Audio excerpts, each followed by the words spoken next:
Foods should match our character. This means that different food products possess a character of their own. Where does the character of food products come from? Does anybody know? What is food? Food products are living beings that we eat. These are plants. They are all alive. Do you know if they are alive or not?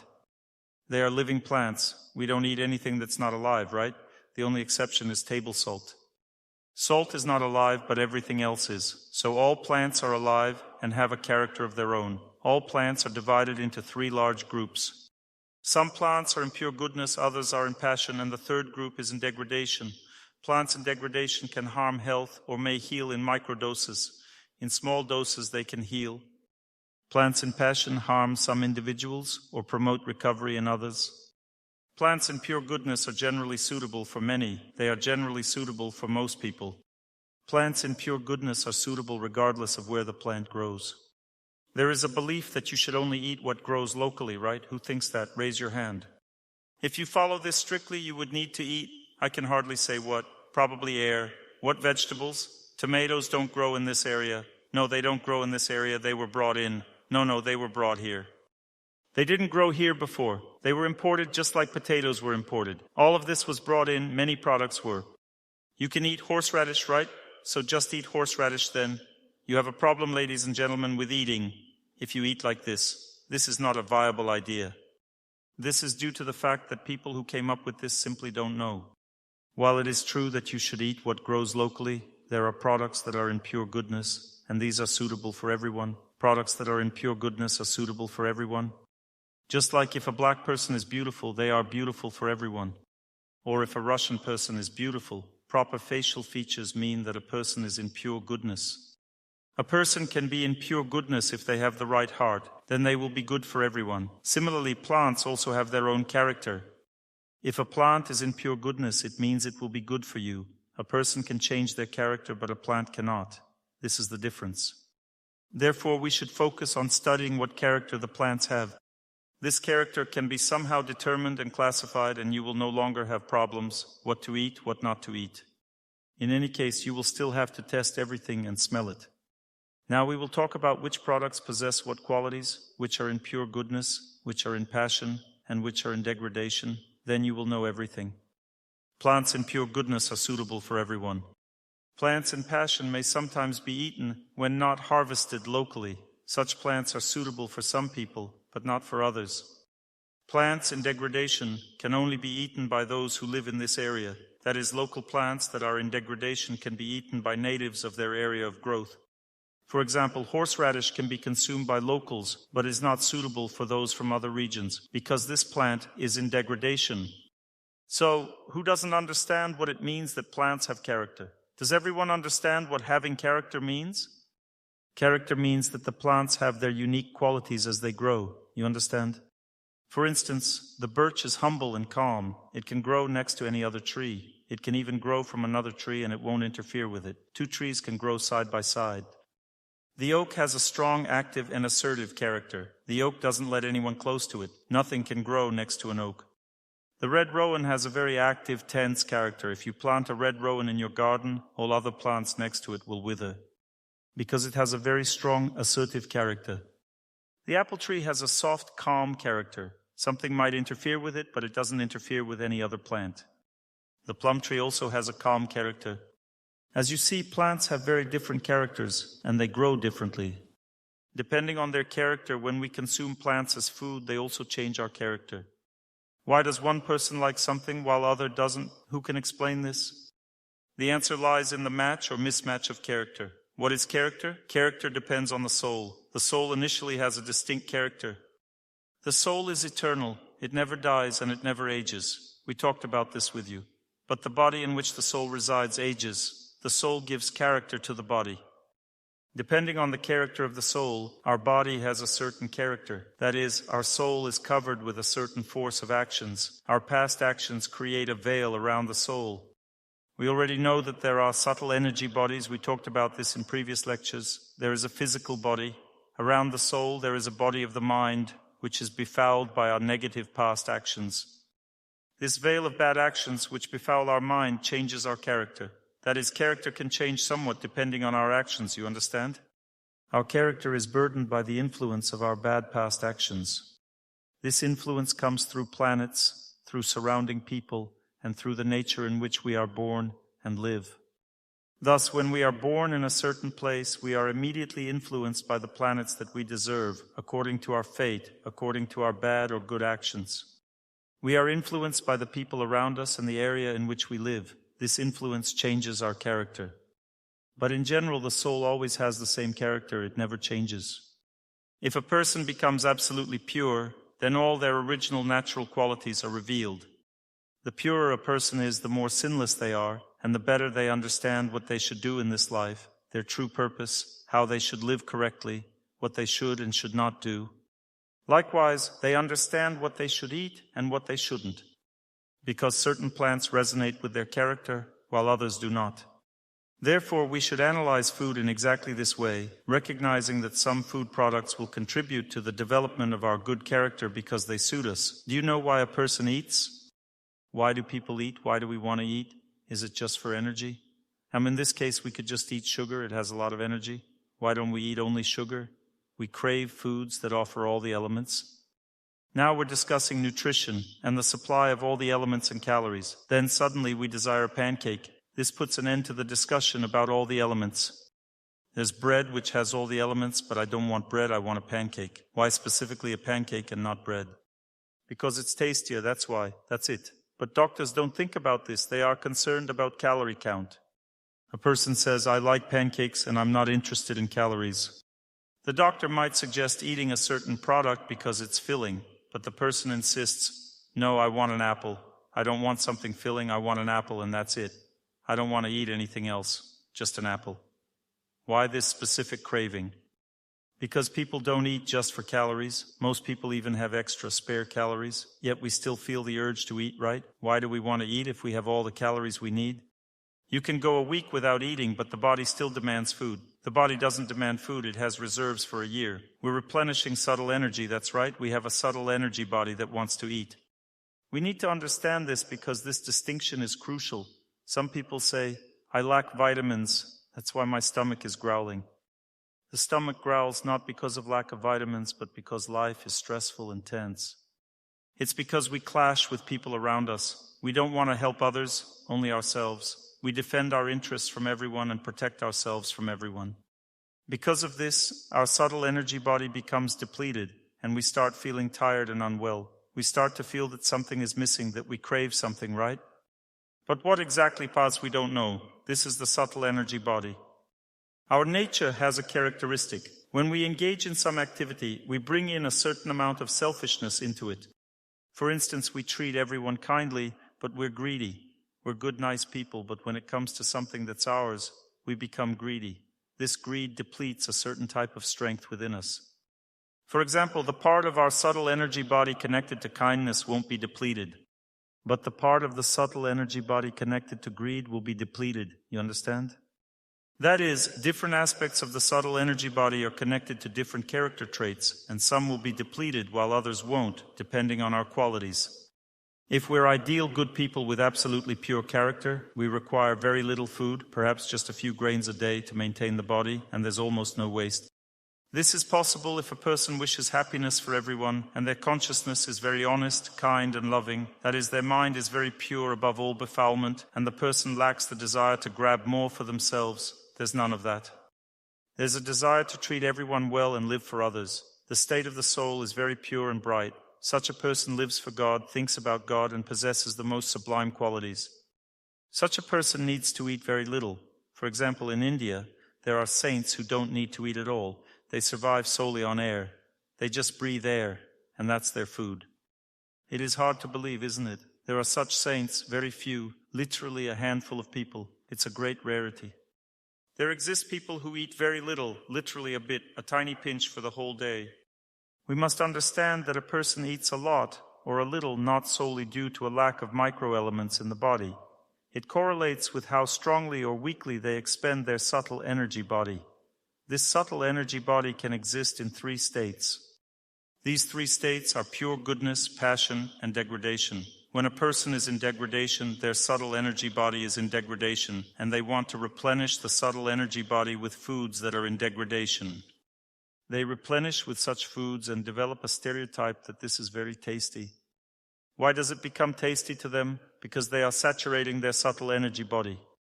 When they eat foods that match their state, they feel better and better, they become calmer, and they think that this is how they attain happiness. But what happens? They anchor themselves in degradation. Their degraded qualities become strong and firm. A person forms a certain philosophy around this lifestyle. This philosophy leads them to delusion. For instance, a person might have previously understood that a cow feels pain when it's killed, that killing animals is not allowed, and it's very bad. But when they start to like beef because they've become accustomed to living in degradation, their worldview gradually changes. This happens under the influence of false ego. They say it's okay to kill cows, and scientists say it doesn't hurt them. They kill them painlessly now. They just give them an electric shock for a second, and that's it. It's okay to kill cows. The cow doesn't want to live because it's just tasty, because I like to eat it, so it doesn't want to live. This philosophy is foolish. In fact, if a cow wants to live, then by killing it, we're ruining our fate in this way. As for plants, when we take plants and eat them, we kill them too. It also negatively impacts our fate somewhat, but not significantly. Plants have a lower level of life, and humans are meant to consume plants to progress and raise their level. The plants we eat are born at higher levels in their next life because we transfer our positive fate to such a plant. You see, we eat not just to survive, but to elevate ourselves, to change ourselves for the better, and to be born on higher planets in the next life, and then eventually transit to the spiritual world. Therefore, if someone claims they eat solely to survive, it's not true. It's simply a waste of time.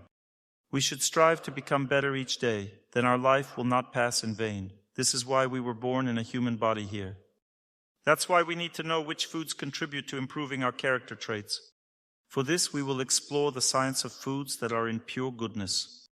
I don't know if we have enough patience to describe each product in such detail. I will try to prepare a table for you, print it out, and distribute it to you. Let's start with plants that are in pure goodness. Let's begin with bananas. Bananas have the following character. Just listen, all of this will be printed. You don't have to write it down. I will speak quite quickly now. Bananas possess calmness, therefore those people who strive for calmness want bananas. It's calm, it has optimism. Who understands that there is optimism in a banana? When a person feels pessimism, they can eat a banana, and they will feel optimism. Softness and gentleness are present in the banana. It also affects a person's mind, the left hemisphere of the brain. Everything that is on the left side, it affects the heart, normalizes the heart rhythm. It also affects insulin, has an impact on the pancreas, and affects the intestines. Bananas are especially liked by children because children lack optimism. Parents constantly nag them and they deplete their subtle energy body of optimism. That's why children ask for bananas. They should not be denied. Bananas can be eaten practically all over the world because they are in pure goodness. They practically have no bad features, so you can eat bananas. As for various chemicals that may be in them, this does not affect the character of the banana. Of course, it's better to eat pure food that is not contaminated with anything.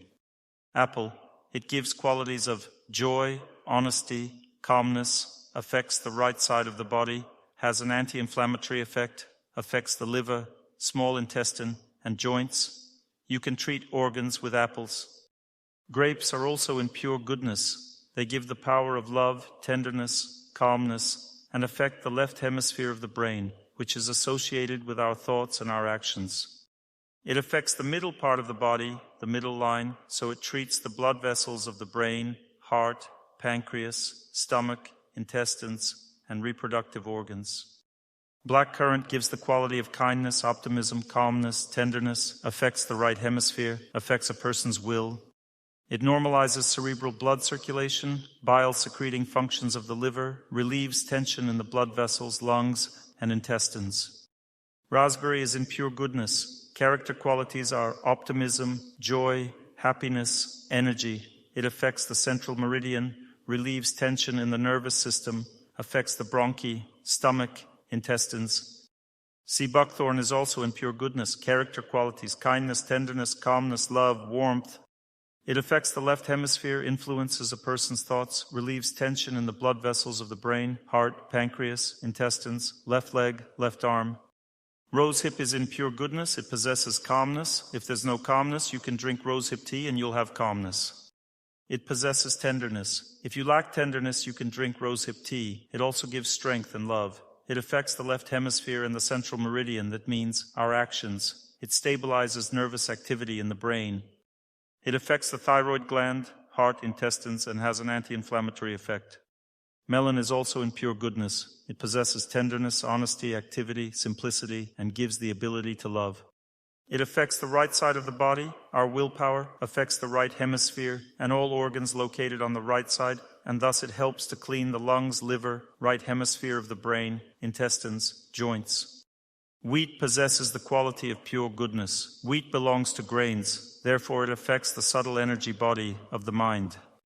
This subtle energy body of the mind is responsible for receiving various information from our senses, and this information goes to the intelligence, and the intelligence determines what to do with it. But since the mind is under the influence of the senses, the feelings always dictate to the intelligence, this is good, this is good, this is good, I like this. Depending on our habits, we like one thing or another, but this doesn't mean that it's really good for us. Not always what we like is good for us. Wheat possesses qualities of calmness, honesty, humility, and therefore wheat has a very good effect on human consciousness. It calms a person's mind. And everything would be fine if yeast wasn't added. Yeast completely spoils the character of bread because yeast is in degradation. If you want to understand this, smell the yeast and you will see what it smells like. It's very unpleasant. They changed the quality of wheat bread, so it's better to bake bread with kefir and baking soda. Make a mixture of kefir with baking soda. First, you need to add baking soda to the flour, spices, and a little sugar. You can add a little dry milk. I will give you the recipe. You can add 1/10 of rye flour to wheat flour and then mix it with kefir so that you get a mass with the consistency of thick, sour cream and put it on low heat in the oven for about 50-60 minutes. You'll get bread that you've never eaten in your life. It's very tasty because it fills a person's subtle energy body with happiness. We have such a recipe. Thus, wheat acts on the middle part of the body, on our actions and on the right hemisphere, on our will, and stabilizes the activity of the nervous system, gives strength to the mind, cleanses the body. Rice has the following qualities. It is in pure goodness, so everyone can eat it. It possesses honesty, firmness, steadfastness, and therefore many holy people ate only rice. Rice gives the quality of honesty. For example, Buddhists try to develop honesty and purity in themselves, so they eat rice, while Christians try to develop humility and calmness in themselves, so they eat wheat. Some Christian saints ate only wheat bread, nothing else, because this product is in pure goodness. They didn't just eat radishes or just horseradish. From today I'm only eating horseradish. They didn't say that. They ate only wheat bread. This is because bread is in pure goodness. And rice also stabilizes the nervous system. If someone has an unstable nervous system, you can eat rice, but you need to smell it first. Rice also treats the brain, thyroid gland. It normalizes the function of the thyroid gland, lungs, and kidneys. Rice affects the right side of the body and gives willpower to a person. Butter is in pure goodness. It gives calmness, kindness, tenderness, love, honesty. It affects the whole body, fills the whole body with pure, fiery strength.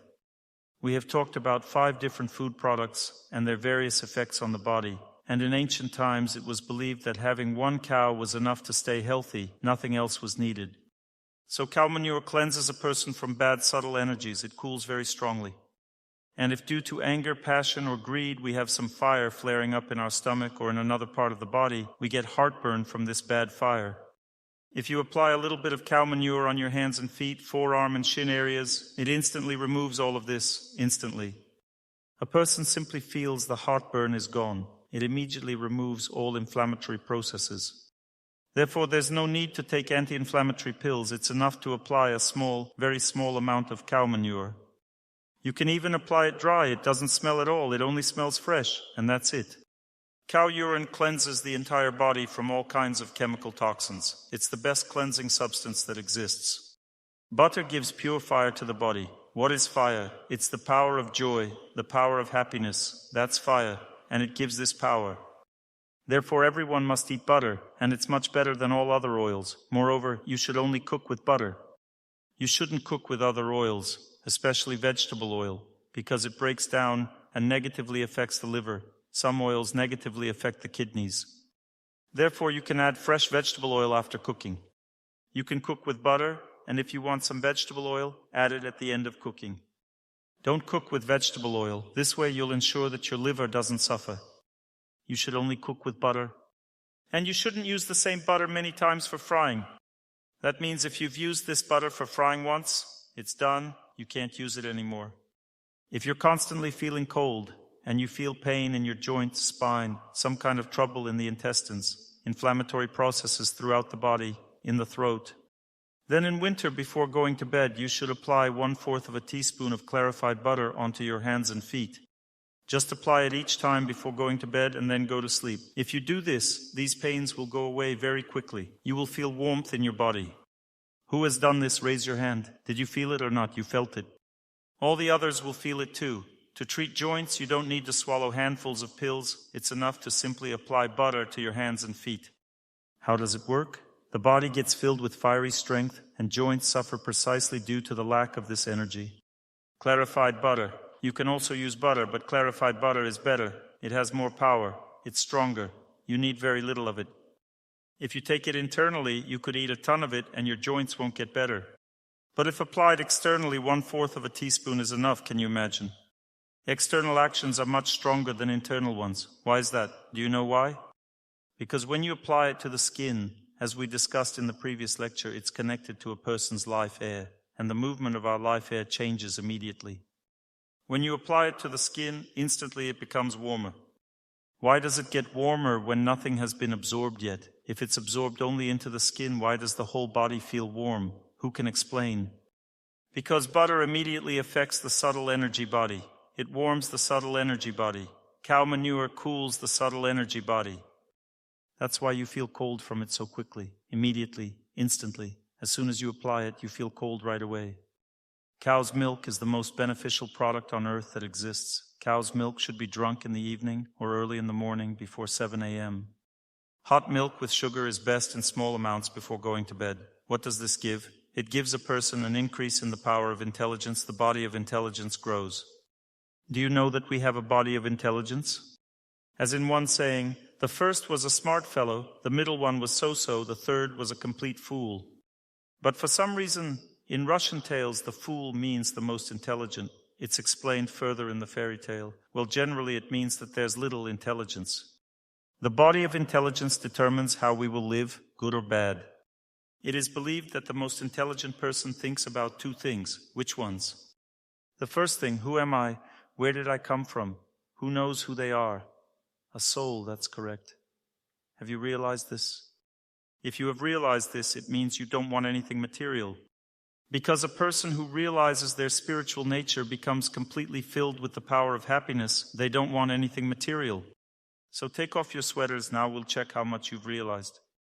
To realize this, you need to work very hard. You need to wish happiness to everyone a lot and love God. Then divine power will appear inside. This is the first question. The second question, why am I living here? What am I doing here? Why did I end up here? These are the 2 questions a person should ask themselves every day. Because this is the meaning of life, to understand this. These are very difficult questions. What are we doing here? Who knows?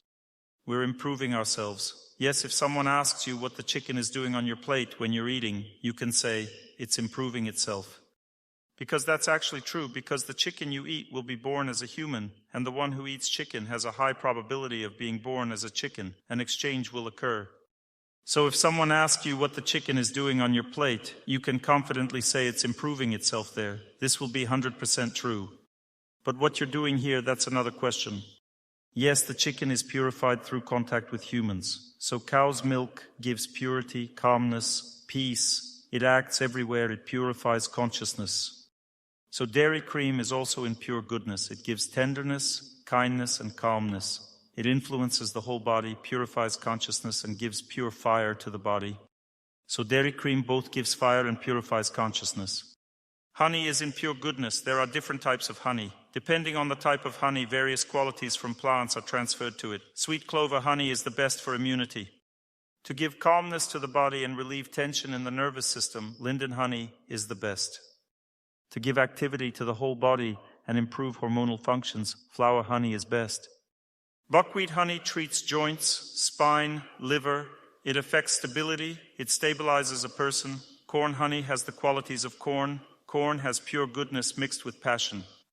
Sunflower honey is very effective. It gives warmth to the whole body, improves digestion, treats the liver, pancreas, intestines, gives calmness, and pacifies.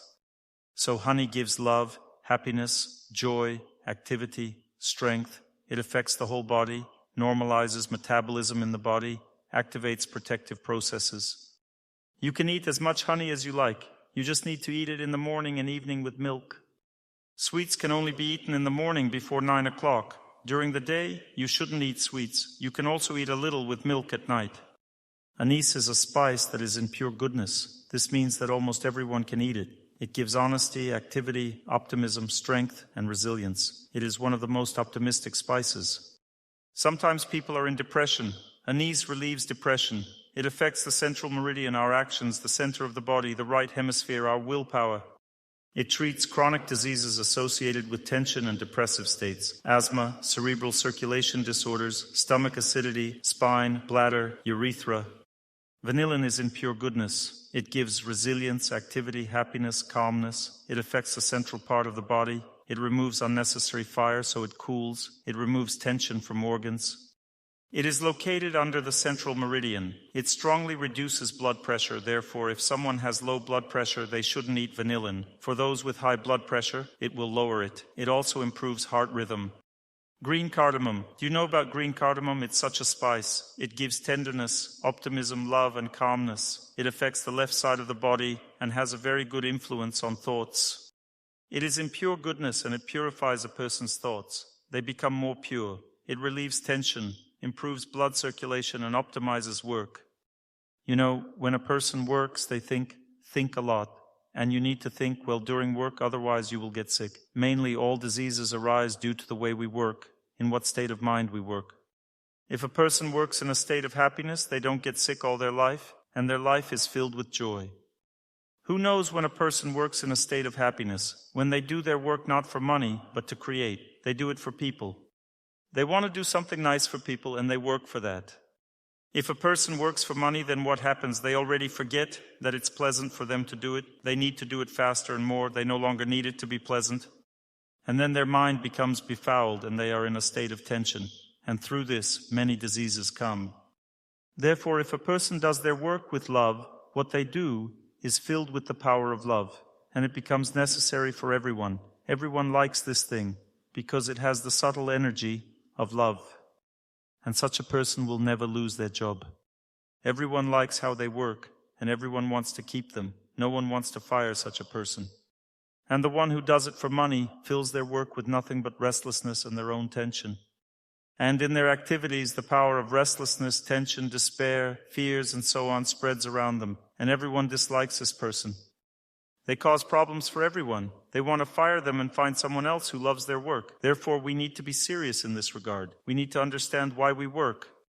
Fennel is also a very beneficial product. It gives activity, firmness, strength, calmness. It acts on the center of the body. It optimizes activity, relieves tension, increases pure activity, normalizes activity. Fennel normalizes everything. It's very beneficial for those who do something in passion. If someone performs actions in passion, fennel will relieve their tension. Barberry, do you know barberry? It gives optimism, beauty, activity, calmness, strength. It's also in pure goodness, so it's suitable for most people. It acts on the central meridians. On the left side, it increases vital activity, stimulates activity in pure goodness, relieves depression, reduces functions, reduces tension. Licorice, do you know licorice? Sweet root, licorice root. It is in pure goodness, so it can even be considered a food product. You can eat a little bit every day. The Chinese believe that it works no worse than ginseng, and even better, because ginseng lowers a person's energy down, while licorice raises it up. Therefore, licorice gives strength, optimism, honesty, purity, and activity. It acts on the center of the body, meaning on our actions, and on the right side, on our will. And it activates, removes spasms and depressive states of organs, normalizes nervous and hormonal activity, treats the liver, stomach, lungs, and bronchi. Saffron. Do you know about saffron? This is one of the most pure spices. It gives a person the power of optimism. Saffron is a spice, such tiny red stamens, very small. They are very expensive. It's an expensive spice, but 2 or 3 stamens are enough for 3 liters of drink to color it reddish and give it the power of very great joy. It acts on the central meridians. It activates hormonal functions. All hormones are activated, relieves depression, fatigue, and stabilizes the nervous system.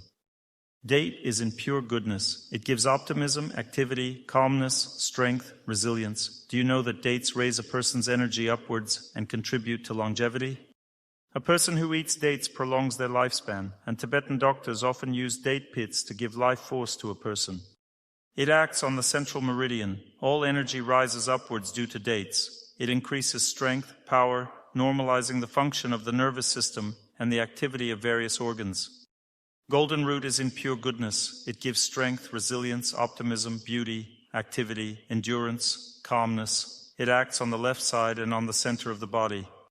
Strengthens and normalizes nervous and hormonal activity. It stabilizes the activity of the adrenal glands. The adrenal glands are the organs of longevity. A person with good adrenal glands lives a long life. And do you know who has good adrenal glands? Those who do not direct their life against other people have good adrenal glands. Those who consider someone bad have weak adrenal glands, and they live a short life. Their life force is destroyed in this way. When there's a lot of aggression against other people, the adrenal glands are excessively activated, blood pressure rises. A person feels heaviness in the head, heat throughout the body. If a person is disappointed in other people, then their adrenal functions decrease and depression is developed. Activity decreases, they feel hypertension, lethargy, depression, and so on. Persimmon. It gives happiness, love, calmness, tenderness. It acts on the center and on the right side of the body. It provides nourishment to various organs, improves blood circulation, and so on. It brings relaxation, calmness. It affects the eyelids, joints, pleural tissues, lungs, heart, and smooth muscles. I saw results of improved cataract treatment when a person was treated with persimmons. Cataracts are treated. Plum is also in pure goodness. It gives tenderness, calmness, kindness, honesty. It acts on the right side. It increases blood circulation. Cherry. It gives love, calmness, optimism, tenderness. It acts on the left side. It activates the body, increases blood circulation functions, improves blood cells, and has an impact on all blood functions. Cherry has such power. It also treats vessel walls, heart, spleen, brain. Mango gives happiness, beauty, strength, vigor, activity. It affects the whole body. It activates, gives optimism, calms, relaxes the nervous system, circulatory system, liver, gallbladder. It treats eyes. These are all products that are in pure goodness, at least those that are available to us. Kiwi is not in pure goodness because it's a hybrid. Artificially created plants cannot be in pure goodness. Apricots and peaches are a mixture of pure goodness and passion. So I will now tell you how to use this table. First, you need to determine in which hemisphere your illness is located. Who knows this? Raise your hand. Almost no one knows. I'll explain now. There are several ways. So if organs on the left side are mostly affected, it means the disease is in the left hemisphere.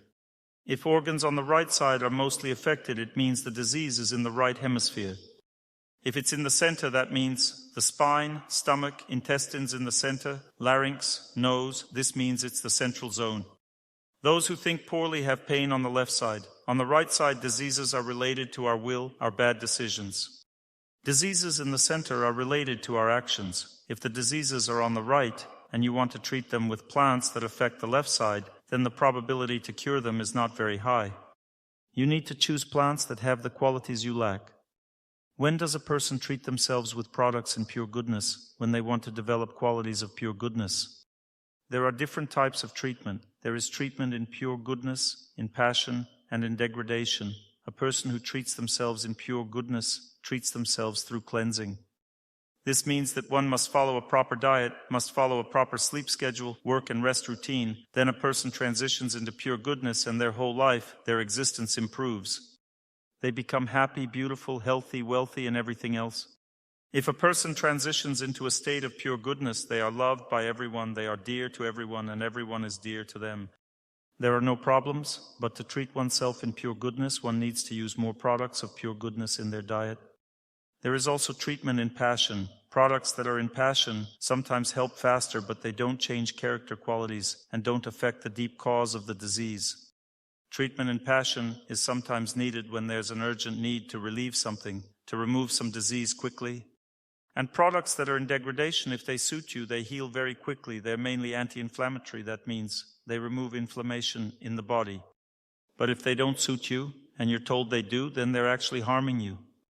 And you might even argue that a plant like St. John's wort, for example, which is in degradation, was recommended by your doctor. But if the smell doesn't suit you, if it's bad, dusty, unpleasant, then it's not suitable for you. It won't heal you, it will harm you. When a plant is in pure goodness, it will never harm you, even if it's slightly unsuitable for you. And the best treatment is treatment through nutrition. If a person adds enough of the right spices to their food, then they gradually heal very gently, and the body calmly changes functions. And gradually they feel better and better. This is treatment in pure goodness. Treatment in passion is when a person gets a little better, then gets worse again. And treatment in degradation is when they treat themselves haphazardly, using whatever remedies. And mostly without even understanding what they need, they just harm themselves, and that's it. There's also treatment in degradation when people treat themselves with products of degradation, for example, products of killing, ants mixed with alcohol and other such things. Treatment with all kinds of waste, with some urine, except for cow's urine, is treatment in degradation. Even with one's own urine, this is treatment in degradation, but not with cow's urine. Do you know where urine therapy came from? From the Vedas. It's many thousands of years old, urine therapy. This treatment is intended only for those people who are dying. If a person is dying and nothing helps them, then they can be treated with urine therapy. But if a person treats themselves with urine therapy and doesn't eat products in pure goodness, it will only harm them. If a person is dying, then it's possible. If a person is not yet dying, then urine therapy should not be used. This treatment will lead to big problems. First, it will create dependency. You will become dependent on this treatment. This means that without urine, you will get worse and worse because it has a hormonal effect on the body. Secondly, you will put yourself in a state of degradation. That means you will be in a dull state, indifferent, and you will smell of urine. People who approach you at first will think the smell is coming from them. Then they will realize it's not from them. And then they will start to move away because smell affects consciousness. We talked about this in yesterday's lecture. Cow's urine can be used to cleanse the body at any time.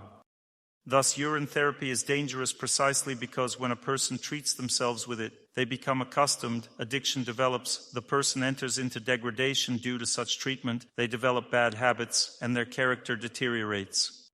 Therefore, only when a person is dying can they be treated with urine, and there will be a good result. You can save a person from death in this way. Is that clear?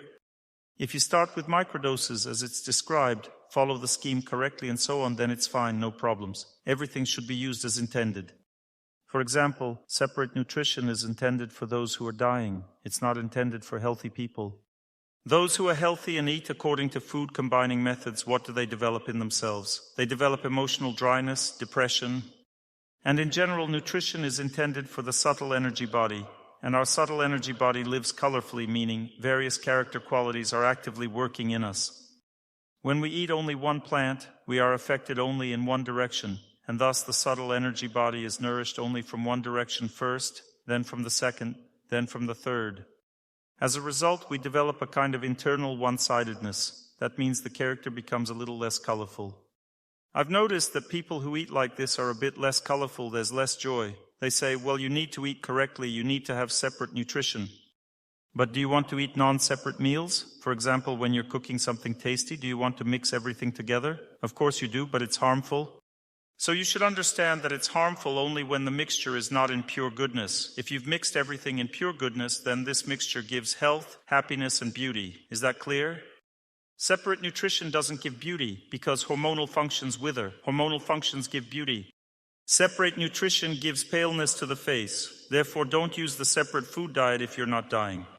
If a person is dying, they need it. It helps them very well. It becomes easier to live because the body is freed from excess load. It becomes easy to digest everything separately. All right, let's start answering the notes. Can you determine by smell if a book is in pure goodness, passion, or degradation? You can determine by smell if the book's owner is in passion, pure goodness, or degradation. If the book smells of grease, reeks of nicotine, or has a rotten smell, it means the owner is in degradation. If the book smells of dust, it's also in degradation. If the book is torn, it means the owner is in passion. And if the book smells of aroma, some incense, it means that the owner is in pure goodness. How should one determine the book itself? First, you need to find out who the author is. You should evaluate the book based on what is written in it. People who are in degradation write only about things related to the lower centers, love, sex, and so on. People who are in passion write all kinds of detective stories and everything related to this, all sorts of criminal plots. People who are in pure goodness don't write from their own perspective, but base their work on the scriptures, on some ancient sources. They write so that a person can gain happiness and obtain true knowledge. Therefore, how can you evaluate a book? By what is written, what the topic is. What is your opinion on transcendental meditation? In the Vedas, there is no knowledge about it. Who said there isn't? The Vedas describe all types of transcendental meditation. First, you need to understand what the word transcendental means. Transcendental means not related to this material world. Transcendental qualities can only be attributed to God and those living beings who are in the spiritual world. They possess transcendental qualities. Transcendental means non-material. These are spiritual qualities. Spiritual qualities exist only in the spiritual world. God possesses transcendental qualities.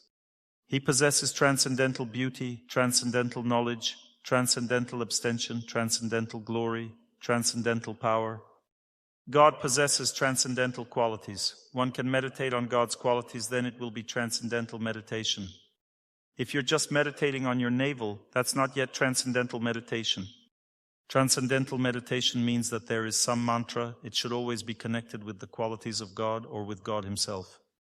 For example, the prayer, Our Father, these are transcendental sound vibrations. It speaks about God and is somehow connected with God for Him to help us, and so on.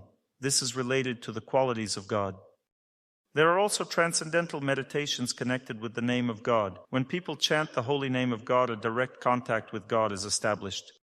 There are two types of transcendental meditation. One is personal. Personal meditation is connected with God Himself, and the other one is impersonal, connected with His qualities or His effulgence. God's effulgence fills the entire spiritual world. The soul that is focused on God's effulgence falls under these rays and becomes very happy. Also, this radiance comes from within us, from the oversoul.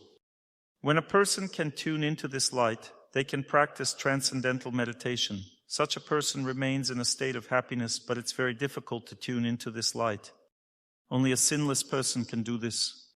It is believed that in the age of degradation in which we live, the best meditation is meditating on the name of God, because it is very simple. You can practice other meditations, but they are much more complex. To meditate on the qualities of God, you need to understand what they are. If you meditate incorrectly, you might make a mistake. When you simply call the name of God, for example, Jesus Christ, you connect with God in this way. The name of God is not different from Himself. It's the same as contacting God by repeating His name. In Vedic practice, there is such chanting.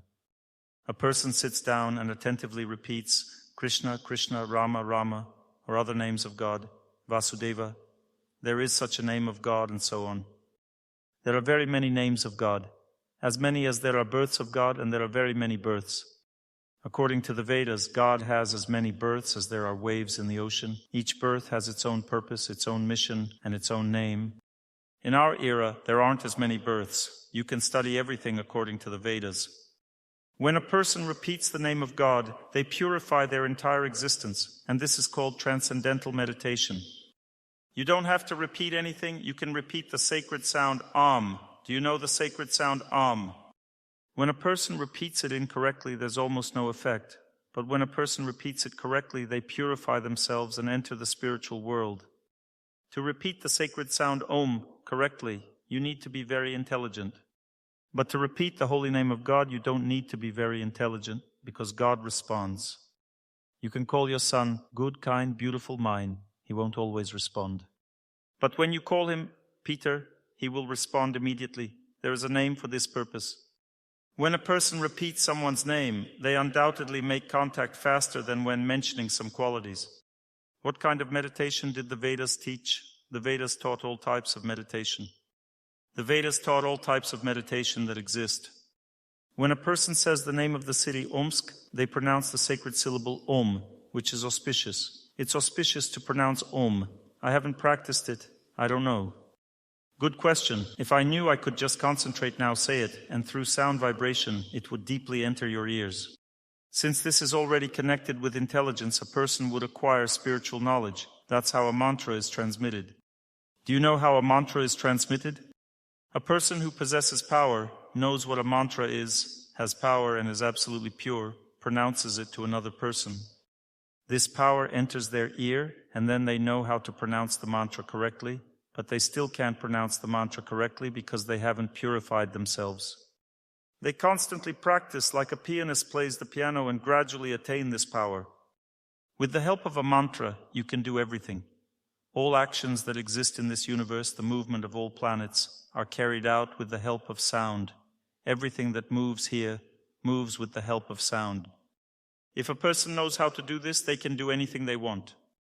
There was such an ensemble in Russia that sang various incantations. They would come to a place, sing incantations, for example, to make it rain, and it would rain. Can you imagine? They were so surprised, thinking, we just sang incantations and that's all, we didn't call for rain. Once it happened that one singer sang an incantation about infertility, and she had a child every year. She thought, maybe I shouldn't sing this incantation anymore. For her, it was a problem. Words possess enormous power. People used to know this and could summon rain or something else. But this is not necessary to do. If a person tunes into the name of God, they have everything at once. Is that clear? Why do some people react painfully when you try to solve a problem peacefully? Good question. I'll explain now why this happens. The first reason is that we don't have trust. Do you know what trust is? Trust means they trust you. It's believed that if there's no trust, it's not even worth approaching a person, asking them to change something. There is a certain reserve of trust in a person.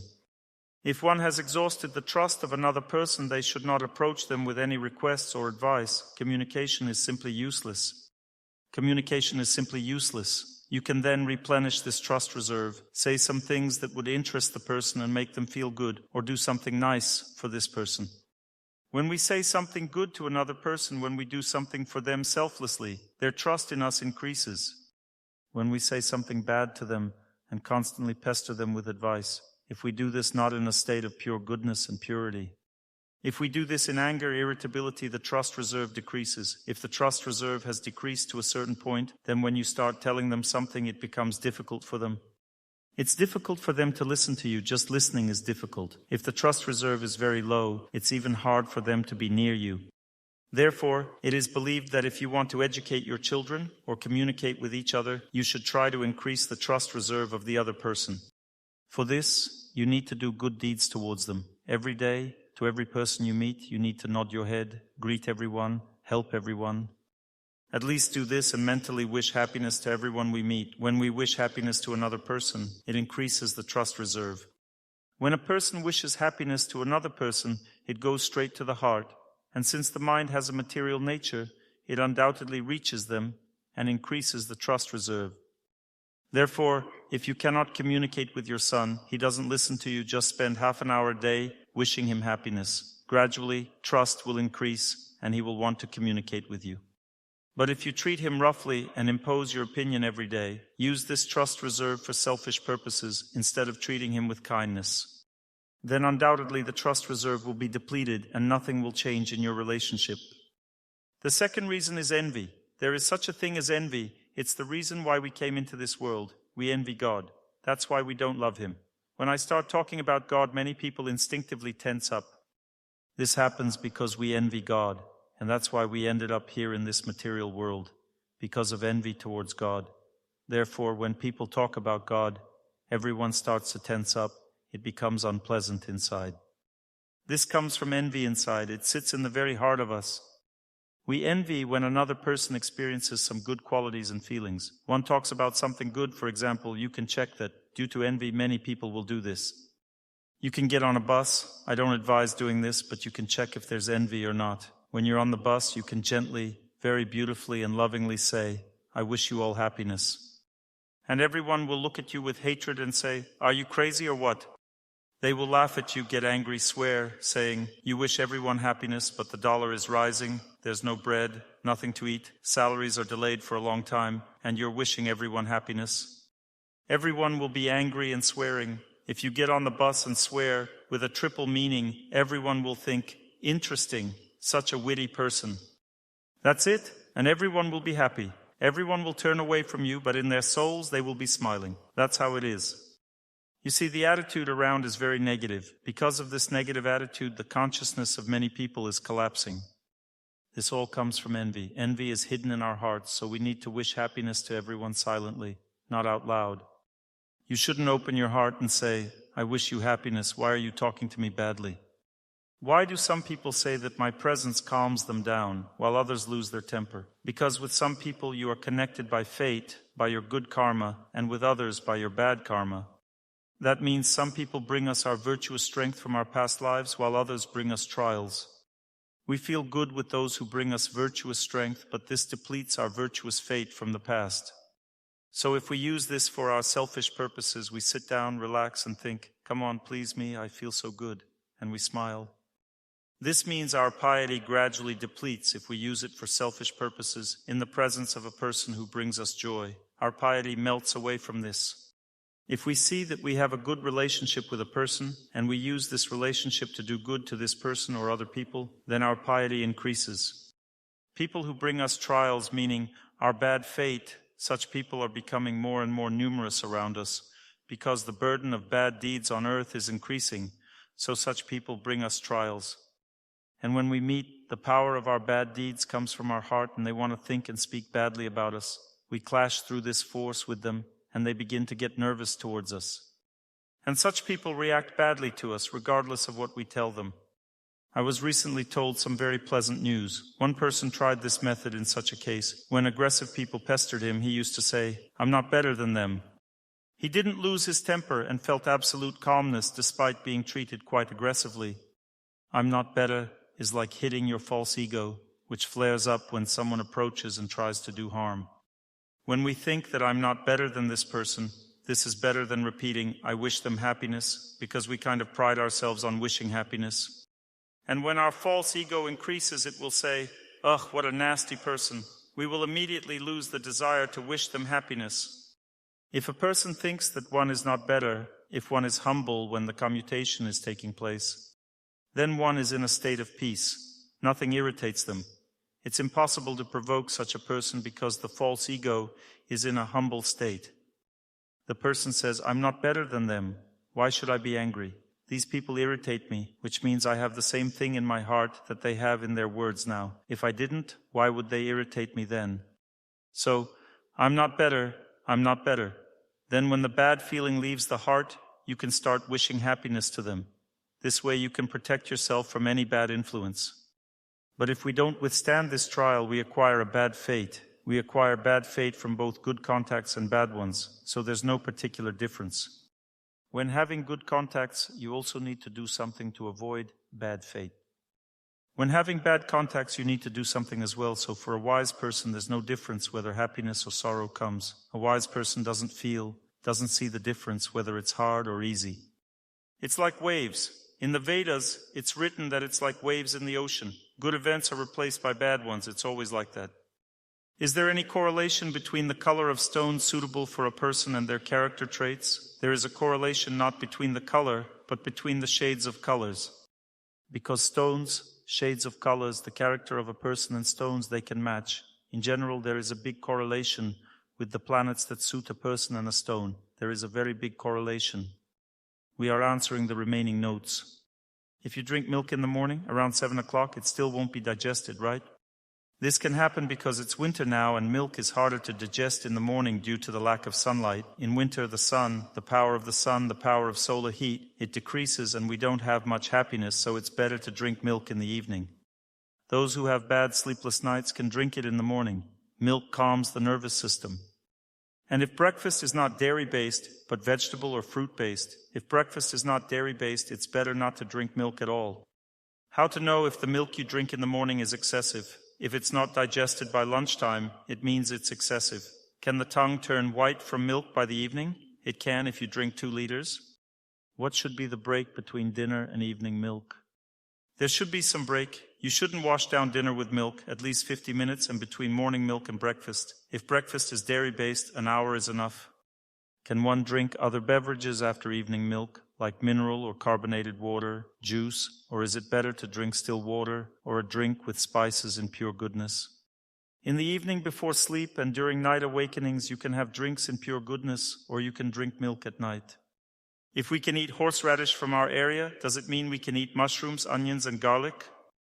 These products are in degradation. They spoil the character, but they don't directly spoil fate. If your character is spoiled, then your fate may be spoiled later. As for meat, it immediately spoils fate. Therefore, if you have a choice between meat and mushrooms, it's better to eat mushrooms. Because they don't immediately spoil the character, they spoil it later because mushrooms have the power of deception. They parasitize everywhere, grow on trees, and they have the power of deception. As it is protein food, they also give strength, but the tendency to deceive increases in a person. Horseradish gives a person audacity. Onion increases lust, and garlic increases anger. These plants are in degradation. If you want such flavors, there is a spice called asafoetida. It has the same taste and smell, but doesn't have these qualities. You can use it. It can be bought. Sometimes horseradish and oregano are found in Ayurvedic recipes. This can happen. For example, chili or red pepper is also found there. It is in passion. These are not always good recipes. Does horseradish grow in India? I haven't seen it. All these products, onion, garlic, mushrooms, oregano, St. John's wort, and horseradish are in degradation, and radish is in passion. Tea, coffee, and cocoa are also in degradation. Green tea is also in degradation. You see, you've been deceived. This happens as a result of tendencies towards degradation. We have a strong tendency towards degradation. That's why our main food is onion, garlic, eggs, meat, fish. We were just born in such an area. There is a very strong tendency towards degradation here, and that's why many people suffer greatly. So we need to switch to eating in pure goodness. For this, we need to figure out what is in pure goodness, what is not in pure goodness, and eat accordingly. And don't think that it will be harder for you to eat, that the food will be tasteless and the meals will be poor. I eat much tastier than many of you, I tell you 100% sure. You see, if you have vegetables and fruits, you can prepare many recipes from them, add spices, and you can cook several dishes at once and do it very quickly. You don't need to cook for a long time at all. You can cook everything very quickly. And bread can also be baked quickly, so you will eat very tasty food. You won't lose weight because proteins from dairy products, dairy cream, sour cream, and so on, proteins are absorbed much faster than from meat. That's why many weightlifters now eat dairy mixtures instead of meat, and they feel that muscle mass grows much faster. This is already a common practice. Meat is considered heavy food for all people who do sports. They feel sleepy after eating meat. It's heavy food. It's poorly digested. It causes many diseases. Therefore, your theory that meat food is more useful, gives more strength, health, and everything else is nonsense. It just comes from our degradation, and that's all. I know many people who were cured simply by stopping eating meat. They didn't need to do anything else. It's unambiguous. Therefore, just because we don't like something doesn't mean it's a lie. Tell me, do we also spoil our fate by killing a cockroach or a mosquito? Undoubtedly. So it's better to teach mosquitoes parachute sports. It's best to throw them out the window, I mean cockroaches. As for mosquitoes, if they threaten our life, there is some justification for killing them somehow. But if there is a possibility to simply get rid of them, there's a war of smells. If you want to smoke someone out, there are herbs that can simply drive out all cockroaches at once. I don't know which herbs. This needs to be studied. Overall, I want to say that cockroaches are attracted by the quality of degradation. For example, if a person's apartment is in pure goodness, then cockroaches simply have nothing to do there because they're not interested. They just run away from this apartment. They're not interested in living there. If it's in passion, then cockroaches might tolerate it. But if it's in degradation, they crawl into this apartment. They really like it there. So you can simply test your apartment to see if it's in degradation, passion, or pure goodness. Wash the floor with manure every day. Use incense. Don't leave food products open overnight. This attracts spirits. If you leave soup open overnight, for example, spirits feed on the subtle energy of this soup. Therefore, you create such an atmosphere. There are many spirits in the kitchen. There is a smell, and this smell creates a bad mood. You may even have nightmares at night. Therefore, it is necessary to cover everything if you haven't finished cooking something for the night.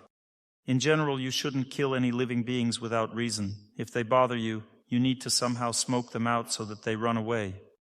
If a person cooked food for another person, and this food made them feel bad, does it mean that the one who cooked has a bad attitude towards the one for whom they cooked? No, it means that they may just be in a bad mood, or they prepare the food without knowledge. For example, they mixed ingredients incorrectly, or they prepared poor quality food, or used poor quality products. In general, it just depends on the person's karma, but it doesn't always depend. Mostly it's not the case that they had a bad attitude towards another person. Well, as the power of aggressiveness, hatred, and envy is growing now, there are many supporters of the idea that someone wants to do something bad to us. There are such supporters of the idea that everyone is jinxing each other, and some folk healers profit from this, who simply say that you've been cursed. And at the moment they tell you, you've been cursed, when they told you this, that's when they actually cursed you. You immediately start thinking that you've been cursed. Well, this doesn't mean that you should start thinking badly about them now. They just don't know themselves. They think they sincerely want to help you. You should know that if a person wishes happiness to another person, it's impossible to curse them or negatively influence them. People negatively influence us when we ourselves negatively influence them. When we think badly about them, then they think badly about us and negatively influence us. We think badly about a person, we clash with their false ego because a person's false ego always says, I'm good, I'm good. It repeats this every second in our life. If we think badly about them, we instantly clash with their false ego. A subtle war occurs that we don't see. As a result, some unpleasant feeling arises in our heart, and we think, somehow my mood has been spoiled. This happens instantly. Therefore, a person who thought, this person has put the evil eye on me, and one constantly thinks about this person in this way, it means one has actually put the evil eye on themselves. I advise everyone to try it. You will immediately feel sick, unhappy, and you will have many problems, but it's better not to do this, of course. Therefore, please try to understand all this. The same applies to when we think that someone deliberately wanted to prepare something bad for us. This comes from envy, from hatred towards another person, towards people in general. No one wants anything bad for us. We shouldn't think like this because the soul of another person, just like mine, is full of happiness, bliss, and the desire to help others.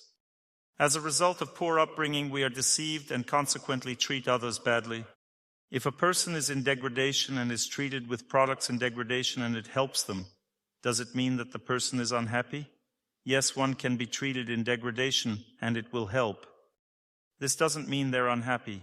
If you look into the eyes of a piglet lying in excrement, you'll see that it's absolutely happy. It has no problems at all. It doesn't even move its leg. It doesn't care what's happening around. This stench is very pleasant to it, and it smells and eats it. The same thing happens with a person who encounters something in degradation.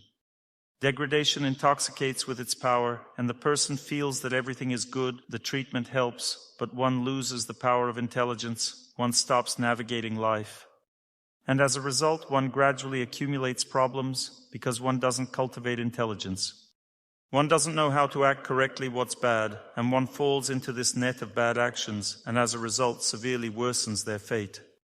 When people engage in debauchery, at first it seems very pleasant to live like this, but then they create many problems for themselves. It becomes very difficult for them to live. There are many mechanisms. If you want, we can talk about it. When people are treated with things in degradation, they undoubtedly ruin their fate. To learn more on the subject of health and healing of the body, please make sure to read my health guide, available for download on my YouTube channel or on my Instagram page. Thank you very much, and see you soon.